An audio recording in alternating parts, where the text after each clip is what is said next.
मी इथं ढोकळा बनवणार आहे. मी ढोकळा बनवण्याचं साहित्य घेतलेलं आहे. इथं 1 वाटी बेसन पीठ आणि 2 चमचे रवा घेतलेला आहे, 1 चमचा साखर घेतलेला आहे आणि हिरवी मिरची आणि अद्रकची थोडीशी पेस्ट करून घेतलेली आहे आणि त्यामध्ये थोडंसं नमक घातलेलं आहे. ते आपल्याला छान असं मिक्स करून घ्यायचं आहे.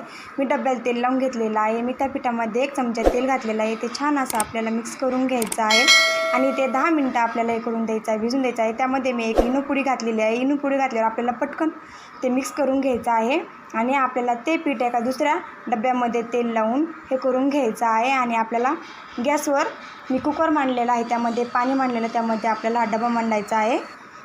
पहा आपला इथं ढोकळा छान असा तयार झालेला आहे. मी आता तो कट करून घेणार आहे आणि त्यावर मी फोडणी घालून पाणी घेतलं होतं. मी जी फोडणी केली त्याची आपल्या त्यावर घालून द्यायची आहे. थोडीशी कोथिंबीर पण घालायची आहे. पहा इथं माझा किती छान असा ढोकळा तयार झालेला आहे. मी तुम्हाला तो दाखवणार पण आहे.